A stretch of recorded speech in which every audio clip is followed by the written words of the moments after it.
On this special edition of Thinking Biblically, I talked to Avner Boskey in Israel, who's going to explain to us what's been going on there.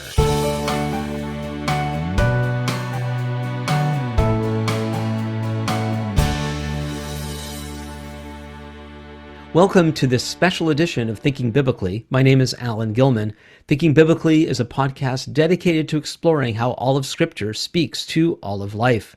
Well, it is Thursday, March the 30th, 2023, and earlier today I reached out to my Israeli friend Avner Boskey to see if he would come on Thinking Biblically to discuss what's been going on there. And so he agreed to do so, and so let's go right to that interview now. Along with his wife, Rachel, Avner Boskey oversees Final Frontier Ministries. Originally from Montreal, they've lived in the Beersheba region of Israel for over 20 years. Avner is a musician and writer. His books include Jews, Arabs, and the Middle East, A Messianic Perspective, Israel, The Key to World Revival, and How to Be Messianic Without Becoming Meshuggah, which means crazy. He also writes regular biblically based opinion pieces on Israel and the Middle East, and that is why he's with us. For this special edition of Thinking Biblically. I contacted him just a while ago. It's currently just after 10 Eastern Time here in Ottawa. It's after 5 where Avner is in Israel. I hope to get this posted as soon as possible. And so let me start by saying thank you, Avner, for doing this on such short notice. It's wonderful to be here with someone who originally was from Montreal. That's both of us. Right. Yeah, so Avner, we've already talked about our problem, and that is we've known each other for years. I think we have similar senses of humor, and we're here to talk about a serious topic. So please forgive us if we end up giggling from time to time. But let's get to the subject at hand. So, as many or all of you know, Israel's been in crisis. For the past while, we've been hearing of riots in the street and so on. And Avner has written 3 substantial articles. We'll give you the website and how to get his article sent to you if you like. We'll do that near the end. And so I've been really impressed by Avner's insight on this, as I am normally with the things that he writes. He's very thorough, biblically based. And so Avner has already shared in his writing some of the historical background and some of his observations of what's going on currently, and that's what we want to talk about. And so let's start with, can you describe, Avner, for us the current situation as it stands? Sure. Well, you know, when you talk about crisis in Israel, I think of Romans 8:22, where it says, "We know the whole creation groans and suffers the pains of childbirth together until now." So there's an element where the whole creation is in crisis, according to Romans 8, and probably is going to be more in crisis as we get closer to the return of the Lord. The rabbis used the term ikvote de Mashiach, the footprints of the Messiah, a Aramaic term. They also used another term, chavlei Mashiach, the birth pangs, the birth pangs of the Messiah. And I think, everybody believes we're getting closer to the return of the Lord. And I think many of us are feeling that as well. So what's going on in Israel has a context. They say a text without a context is a pretext. There's a beautiful hotel in Jerusalem called the American Colony Hotel. American Colony Hotel is where most of the world's media hang out. They have one of the best supplies of scotch in the bar, and they don't really venture out too much to get any kind of context to what they write about when they write the news. And so what you have is more op-ed and less fact. And so what's been going on in Israel now and how it's being reported are 2 totally different things.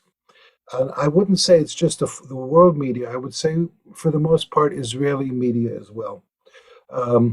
We have had 5 elections in the past 3.5 years, which would remind some people of how Italy used to be.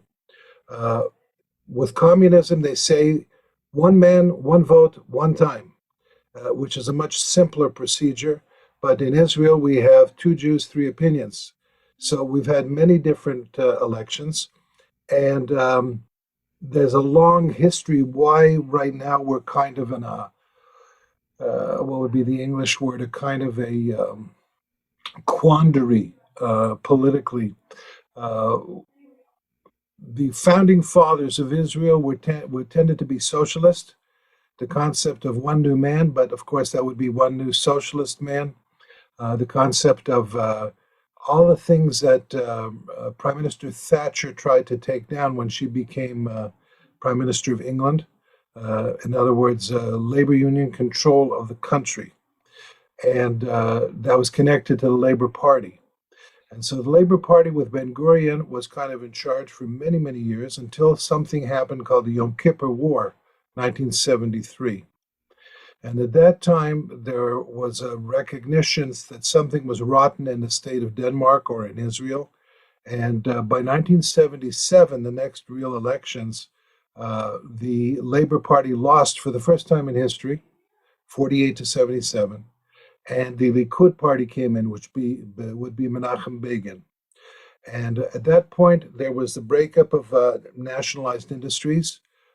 So the labor union, the Histadrut, got a little weaker. And there was privatization of a lot of industry, the building of new infrastructure. Instead of taking 3 years to get a phone, it took maybe 2 months, et cetera, et cetera, et cetera. So that went on for a long time. And has still has ramifications to this day. But what happened is, Before you get there, can you yes, sir. briefly mention the animosity, the level of animosity? I found that quite Yes. striking in our article between the, can we call them left and right, or is that Some people don't like the term, and they say, that it's not really left wing. But I would demur or beg to differ because sometimes I could just for to give you an example here to show you something that just came in the news. Every time you turn on your uh, cell phone, you get an image. People who are paying, you see the big fist, and I can have it all kinds of colors for you if you like, in red and black and all these different colors, which you would probably recognize as a kind of a Soviet type of image, working man revolts type of thing. What's happened here is the founding fathers, who were socialists, kind of took over all the control here. They were the elite. We call it the branja. It's kind of a word with an interesting background. And so what's happened is they've been in charge of the universities, the philosophy, the politics, the judiciary. And what's happened is those Jews who came from any other place like North Africa or Arabic speaking countries were considered slightly less than that.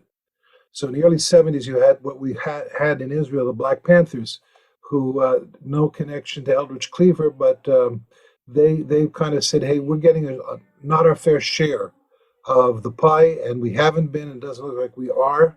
So they started actually civil disobedience back around 70. It was a very big thing. Charlie Beaton and other people like that. And so what's happened is you never fully clarified the left and right?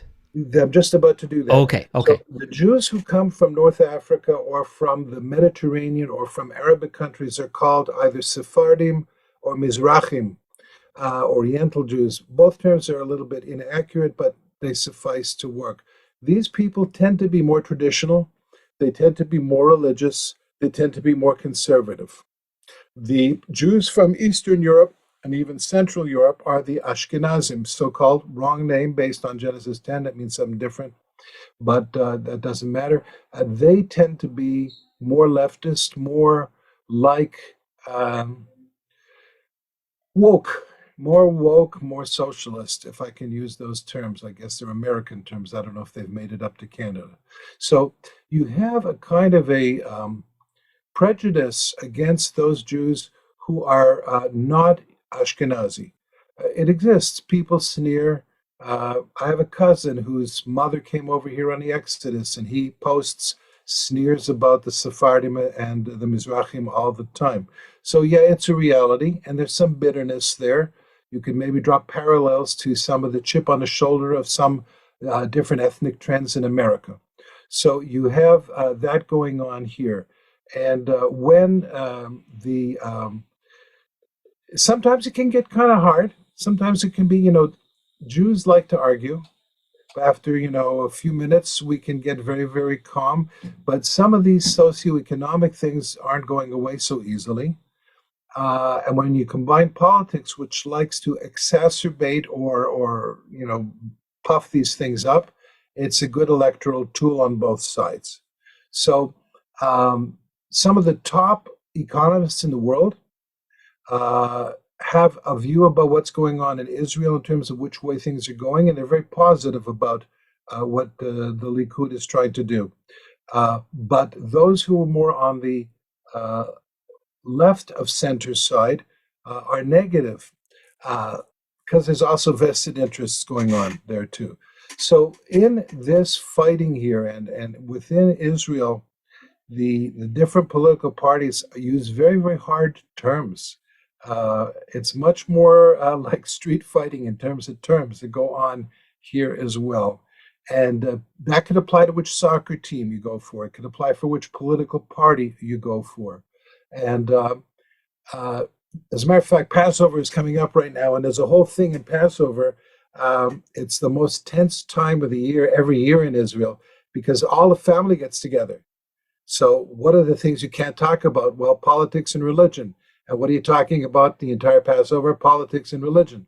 And so it's a time of great tension. And so who sits next to who at the table is a really big thing here, because that can mean, your Seder explodes and we're, out wandering in the desert for 40 years. So yeah, there's a lot of tension going on here within the society. So just to clarify, you've got these ethnic historical tensions due to where our people have come from historically, and they've come to Israel from these different parts of the world. But it's not 100% the case, right? Because you're talking now about families getting together at Passover, and there's a split too, even though ethnically, there would be sameness, but politically and ideologically, there's going to be. And it is not. And Netanyahu himself, is he not Ashkenazi? He is Ashkenazi. So it's not, again, I had a friend, a teacher in a seminary I went to, and he talked about slicing the bologna so thin that there's only one side. And so one has to slice it even more thin here. One of the things that happened is the Labor Party and the Ashkenazi and the anti-religious group, they actually, blackballed the right, conservatives, anybody who is right of center, from having any role in running the country. This goes back to ben-gurion. They would call the people who were on the right wing, they would call them fascists. They wouldn't recognize them. They wouldn't even address them by their name. And that dynamic is affecting what's going on right now. It says in the Encyclopedia Hebraica, so Encyclopedia Ivrit in Hebrew, that in Israel, when you disagree with someone, one of the first epithets you throw at them is fascist. So when you hear a lot of the issue of fascism and anti-democracy, this goes back to the whole issue of ben-gurion, where he wouldn't even address Menachem Begin as the leader of the opposition. And that's still very, very strong here. Most of the people who use those terms today don't know. They couldn't define a fascist if he came up and bit them on the elbow. But what they know is it's if you're right wing, you're fascist. Well, they do it So, here too. Nazi is the big yes, one. If you yes, could and use that term against someone, you completely write them off. Um, so I it's just want to, similar to if we can fully yes, sir. clarify it. So these divisions have some strong historical, ethnic roots, but am I right to say they're more ideological than cultural? A combination. It really is like on Sabbath. There's a meal you eat called a cholent. It's a Yiddish word, and it means kind of the stew, and it comes from the Spanish caliente because it's hot. Hot. Most Yiddish-speaking Jews don't know that it has a Spanish origin. But the same thing is true here. Yeah, no, it's a combination of things. You could be Ashkenazi and against Bibi, you could be Sephardi and for Bibi, and vice versa. And how about But on the religious side of the scale too? Because one of the things here is the current coalition under Netanyahu is a very strong religious component, but are there on the other side, are they irreligious, or are there liberal leftist religious types, or what's that makeup well, like? there's this old joke of a Jew who falls off a boat in the middle of the Pacific Ocean and is stuck on a desert island. And when they rescue him, they find out he's built a whole city on this island, including two synagogues. And they say, "Why two synagogues?" He says, "That one I wouldn't go to if you killed me." So the issue of kind of disagreeing religiously. Having said that, the majority of the people who are center left to center are not religious. I would say, even to the most part, tend to be antipathetic to religion, which is a fancy word of saying not positive. On the right side, you have people who are friendlier to tradition, but not all are necessarily religious. Within the religious, again, less than 20% of all Israel is religious. Okay, and of those, 3% of them are what you would call Haredi or ultra Orthodox. None of those parties support the center left or the left. Some would say it's not left, and I would say it's kind of coming from the left side. Some are more left, like Meretz and the Labor Party. Others come out of a left background, and like even Yair Lapid, it's his father's background. And others are kind of more center or just slightly left of center. But many of them are joined by their hatred for Bibi Netanyahu. And there are some good reasons and some bad reasons for it, you know. They say in French, la vengeance, c'est un plat qu'on mange froid. Vengeance is a dish that you eat cold. And so a lot of the dynamic here in Israel has to do with a real bitterness toward him. Now, he's not the easiest person to work with, but he's done some incredible things for the country. But it also says if you're a man given to appetite, put a knife to your throat, especially when you sit with a rich man and he gives you dainties, lest he requires something of you afterwards and you have to kind of throw up everything you ate. So there's a lot of different dynamics going on here, but mostly what you're hearing outside of the country has to do with black and white, clear, good side, which is everybody else, bad side, which is nearly fascistic or dictatorial, and Israel is about to become a fascist country. But those people who voted for Netanyahu are something like 2,300,000. They got the vast majority of the votes as far as those who were voting. So what one tries to do, I think, in these cases is to say, well, those people didn't really know who they were voting for. If they really knew, they would vote for me.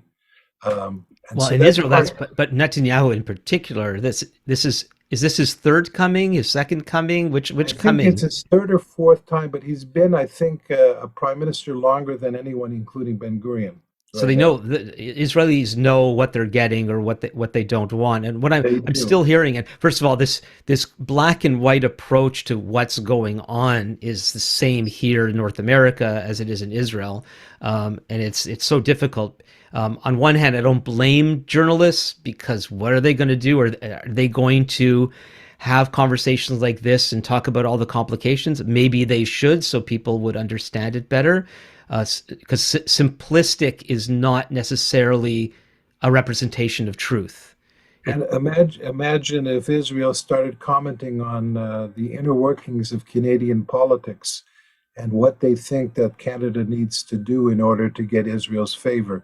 You would say, what's going on there? But this is, of course, what's going on the opposite way right. around. So I've been looking up things in Israeli sources. You might have your own opinions about which ones I'm looking at, but that's besides. But I try to get the information from the horse's mouth more, and I'm seeing the same sort of polarization there as well.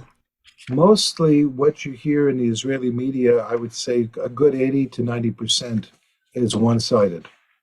You have to really know where to find any contrasting opinions. Yeah, so it's the One of the same thing. things, Same thing as that we're facing here in North sure. America, One of and the one of yeah, the things that has happened in 1992, there was a huge change in the judicial system in the Supreme Court. We had a Chief Justice named Aharon Barak, and he changed the system here. And this is what the whole thing is about, but it's not being presented that way. He basically said the Supreme Court uh, has the right to overturn laws of the legislature based on their sense of what is reasonable or what they think should be. And so, what that does in principle is it actually makes the legislature to be beholden to the Supreme Court. Now, there are probably 3 or 4 countries who are totally opposed to that principle. One would be New Zealand, one would be Canada, one would be the United Kingdom, where they don't allow the Supreme Court to overrule the legislature. But they also have constitutions or Bill of Rights. Israel does not yet have that. That's another factor, which is an important factor in the discussion. But still, we have had, I think, in Denmark, I think once in 30 years, they overturned, the Supreme Court overturned a law. In Israel, it's been 32 times over the past 30 years.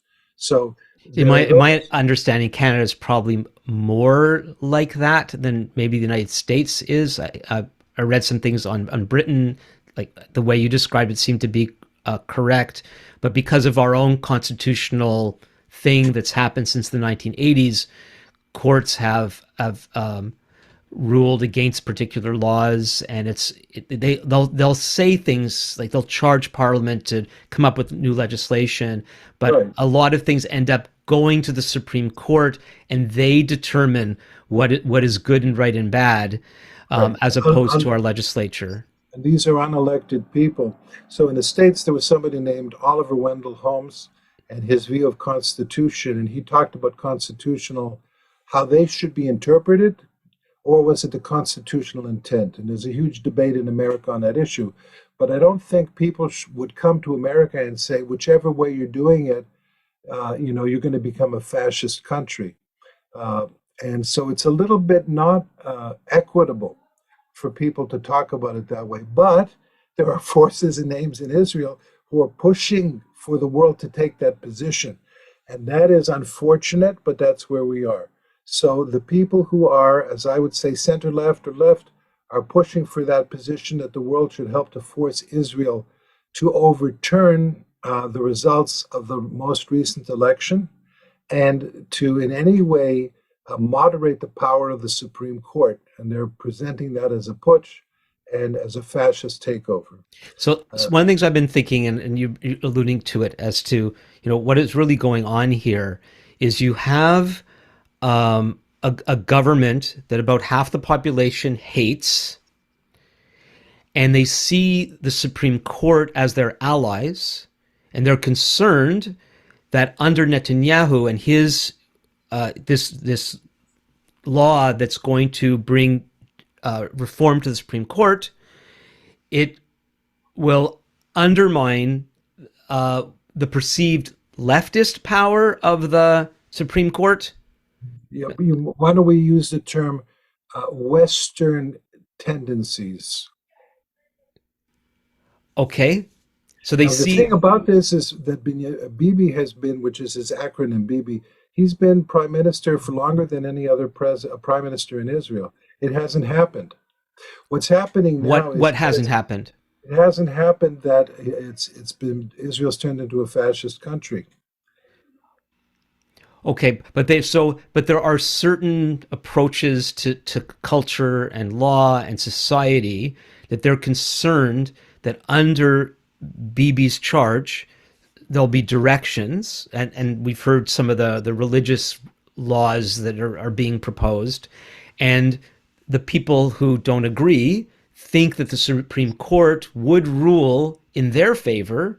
So Bibi's changes to the Supreme Court, which strengthen the government's position, and they don't want that to happen at all costs. Yeah. That's a simplistic statement, but there's some truth in it nevertheless. Thank The you. first point is this. Israel has worked by coalition politics. And therefore, when you get evenly matched major parties, the religious parties or the strongly leftist parties, if they get enough votes, and they haven't, they barely got in this time, um, can have a kind of a controlling effort in terms of extortion on the bigger parties. That's always been the way it's been for years. It goes back to the 50s when labor was in, and there were certain areas which were preserves of the National Religious Party or Agudat Yisrael, where they could control kosher laws, they could control that marriage had to be religious. So these things have always been here. Most Israelis have accepted that. Those who are kind of very secular, like Avigdor Lieberman and others, don't accept that. It's not the same perspective as North America, whether Canada or United States in that sense. So yes, there are those who are. There's one party which I would say is just about fascist.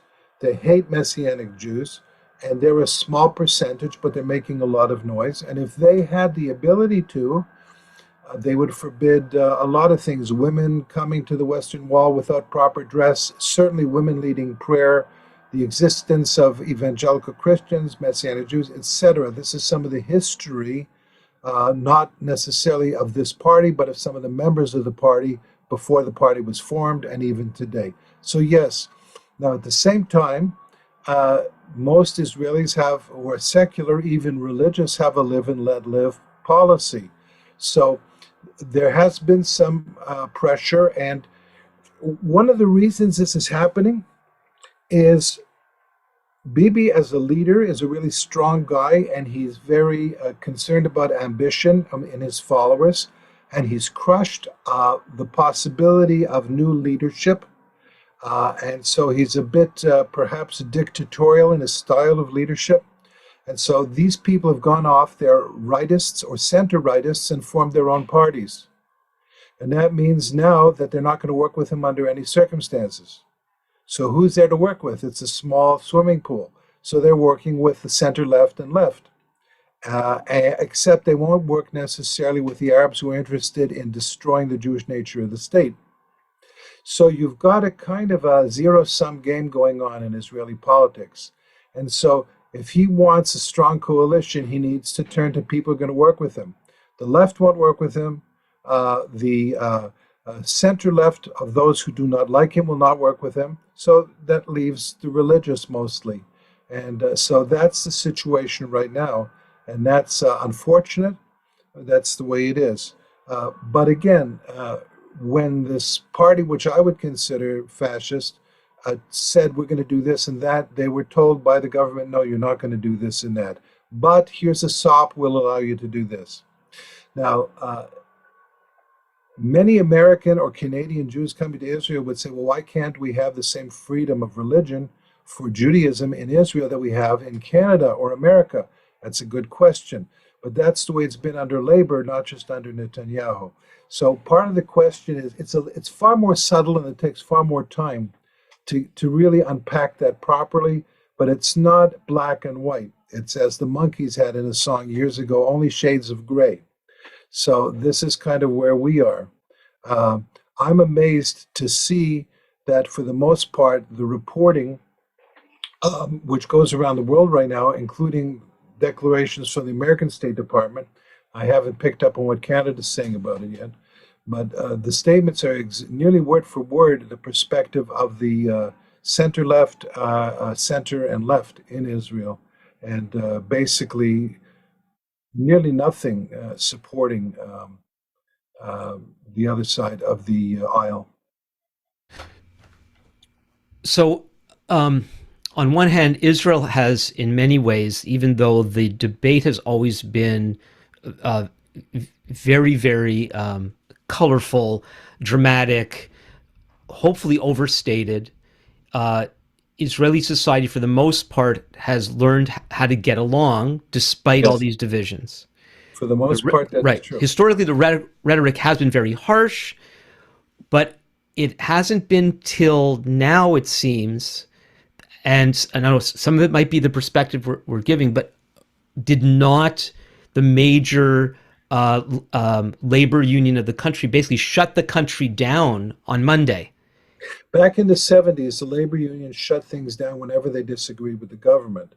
The labor union's basic politics is a socialist labor union. That's their perspective. It doesn't mean they're entirely that, but there have been articles recently in the past few days saying the strike, which was called, was a wildcat strike for a political purpose and therefore it was illegal. So, what's What going on? difference would that make? Well, it certainly would make a difference in the sense of the way it's seen. Uh, there are 800,000 members of the labor union who wouldn't have agreed with the strike, but the decision was taken by the top people. So in that sense, what was happening is once again the trade union, the Histadrut labor union, was always working hand in hand with the Labor Party. The Labor Party nearly didn't get in the past elections. They got four mandates instead of when they used to have in the 50s and 60s. So 50s and 60s amount of people, not the years. So what's going on here is, and this is something that's not being reported. No, very few people are doing investigative reporting on this issue. It's not op-ed, it's actually there, but people are not reporting on it. And that is, there's a hugely funded uh, support for the policies of the demonstrators. And most people in Israel see that. Like every time I open my cell phone, there's a new ad within a minute or two of what's going on in the news. There's a big organization, lots of money. It costs a lot of money to have all these ads on cell phones, on TVs all over the place. The spontaneous demonstrations are highly organized. I have a friend in the Israeli media, and this person was called in to participate in these press conferences that the demonstrators are giving. They tell you exactly when the demonstrators are going to come, where they're going to come, and what the talking points are. Hugely done. And even now that officially there's discussion between the two sides, they're still sending out these things every 15, 20 minutes. So there's a lot of money in it. And there's, I believe, an effort to try to overturn the results of an election. And we could get into that a lot. I'm not talking here about conspiracy theories. I'm talking about things that the top comedy show in Israel had a skit on last week about foreign money being used to try to overturn the election. So these are issues going on, but they're never reported. All that is being reported is simply that here are the guys with the white hats in the Western, and here's the guy with the black hats. And it's far more subtle than that. And again, the majority who voted for the political party, the will of the electorate is being overturned. Now, let me add something else just to be fair. There are certain issues in the way that the coalition government is pushing that I think should be moderated. And sometimes it's a question of like of a Middle Eastern shuk, a market where you start with your initial position and then dialogue. But what's happened on the side of the opposition is they don't want to talk at all. They haven't wanted to sit down and talk because their goal is to stop it, period, dead in its tracks. Shoot it before it grows, as Eric Clapton used to say in Bob Marley's song, I Shot the Sheriff. And so that's the position they've taken. So for them to sit down and talk uh, is a good thing. Uh, how it's possibly going to work out, I don't know. I think we so much need the grace of God and the changing of all our hearts. But yeah, I would say that there's a couple of things in the judicial review which give me pause. I think generally it's a good thing, but I think it's not 100% perfect. I think those who are opposed to it, I would call them anti-democratic. But there's also, I understand very much about fears of some of the fascistic elements and the extreme religious parties. We ourselves as a family have suffered from this as Messianic Jews in Israel. And we know evangelical Christians, Reform Jews, conservative Jews who've also suffered, whether it be a Labor government or a Likud government. And this is because of the coalition politics and dynamics. Okay, so is there a biblical perspective to any of this? Because I'm Certainly. hearing, the thing is, I was thinking of saying this sounds so much like what we're hearing elsewhere, what's going on here. we've never heard so much of that group is trying to destroy democracy.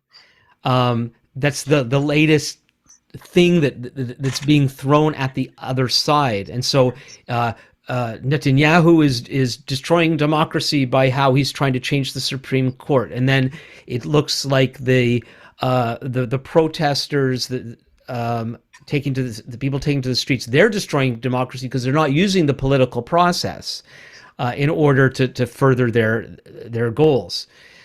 So this is the latest thing. What I'm seeing is great polarization, the inability of Yes. people to actually have discussion, conversation, even old-fashioned argument.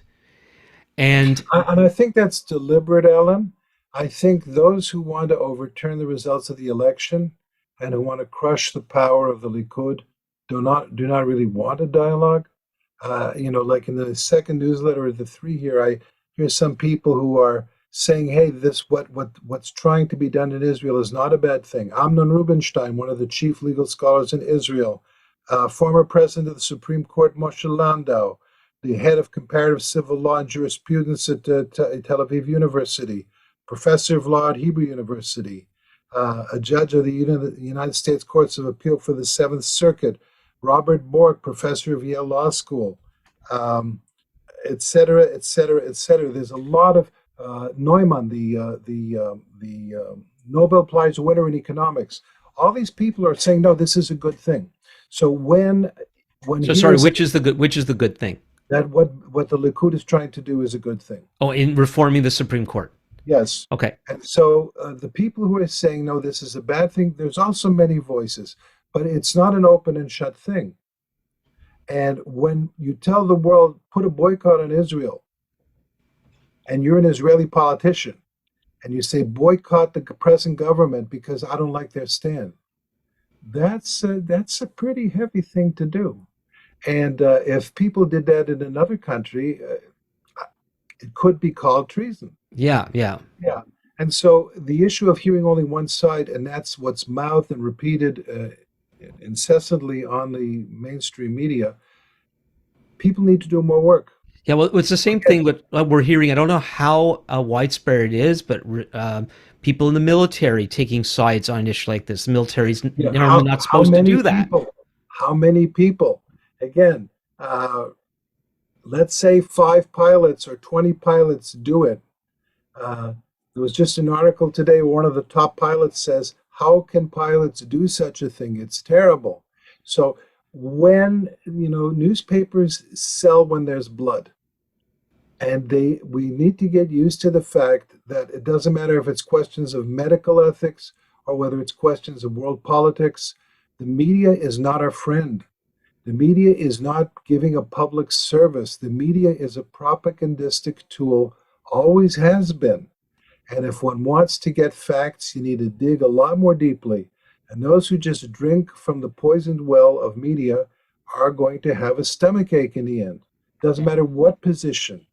That's why what I always want is I want people to really check opposing sides, compare things, and when I write what I write about what's going on in Israel, everything is sourced, and everything you can decide for yourself by looking at the original sources.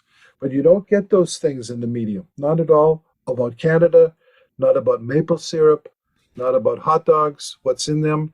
I was always told, be careful of hot dogs, especially Hebrew National, but I don't know. I never looked, but I had a friend who went and he said, you don't want to know. So the same thing is true often with news. Right, which, and I did try to introduce, and it's my own fault because I went back to the earlier subject, but this whole thing about a biblical perspective, and I think that's part of a true biblical perspective, that there is truth. Truth is the way God understands life, and He informs us how to approach life, and the way this behavior, whether it's the media or it's the manipulation by politicians, this is not God's way. And No. as God's people who Yeah. love Him and want to know and obey His word, we are encouraged by that same word to get to the bottom of things and not just Yeah. go along with what we're being told. So with that in mind, is Two how else bullet does the Bible points. speak into the situation? Sure, two bullet points. One, Winston Churchill once said, if one is at the age of 20, if one is not a communist, one has no heart. And if at the age of 40, one is still a communist, one has no head. So I think that's one concept to think about. I think that as believers, we're looking for the setting up of God's kingdom and throne on the earth in Jerusalem when Yeshua comes and reigns as a greater son of David. And I think that any trust in flesh alone, that doesn't matter which political party, is ultimately going to fail. I think the enemy is going to use all political parties in his goaling. So I think there's what I call a three-legged stool that we need to remember. The first thing is to pray for the salvation of Israel based on Romans 1:16 and intercede for that, Isaiah 62, 1 through 6 as well. The second thing is to bring the gospel to the Jewish people. That's what Romans 1:16 talks about, with priority. It says proton, with priority to the Jewish people. And the third thing is I do believe that the anti-Israel, anti-Zionism, anti-Jewish movement spiritually is going to get stronger in the world. Certainly it's much stronger in Canada than when I grew up there, and in many other places as well. And so to realize that there may be a time where we have to uh, put our money where our mouth is in terms of helping Jewish people. I had neighbors in Montreal who, the Toyotas, and they were imprisoned in Canada during World War II for being Japanese. These things can happen. And the Bible says one day there is going to be a massive turning against the Jews, which will make World War II pale in comparison. Now, whether you believe it or not, the rabbis believe that. They talk about this at the end of days. And one can't say the rabbis aren't Jewish. Um, but there you go. So I think, again, praying for Israel, reaching Israel with the message of the Messiah, and being ready to put your life on the line in order to help the Jewish people survive, like people like Corrie ten Boom did in the Netherlands. So something that I think I keep hearing, and not just in this discussion, is um, these things, current events, they can distract us. That doesn't mean they're not important in themselves, depending where you are in life, who you are, what your responsibilities are. We need to address these things. But they are distractions away from some of the core things of life. And one of the core things of life is the proclamation of the good news the Messiah has come, and that this message is to our people with priority, as you said.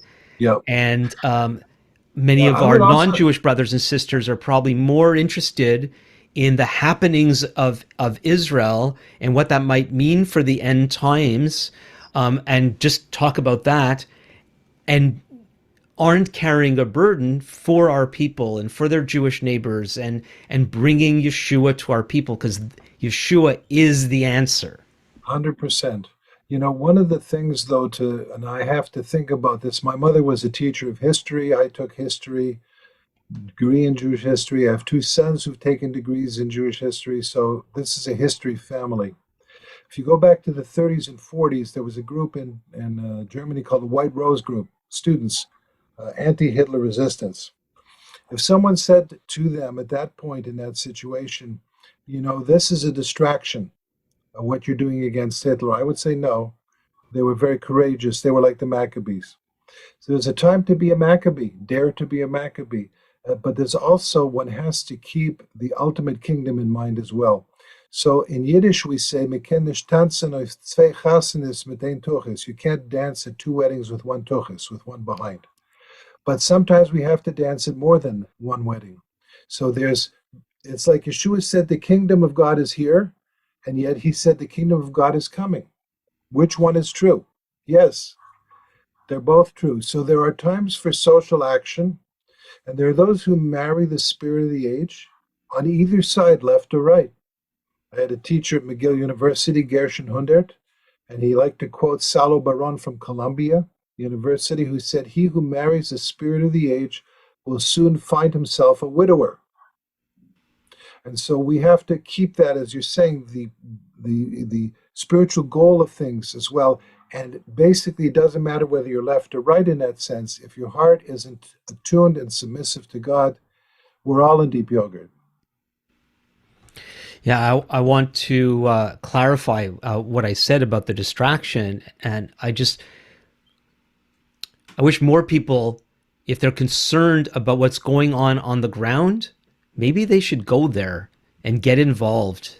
Come to my house and drink coffee. That's right. And really, and if you're going to be discussing what's going on, you better know what you're talking about.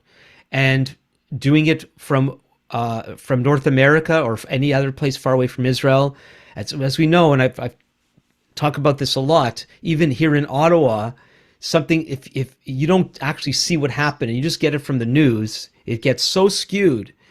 So get involved, and Israel needs help. Many countries need help. Israel needs help. If you have a burden for the people of Israel, for the land of Israel, pray to the Lord of what you yourself can do about it. But remember to keep Yeshua in the center of it. Amen.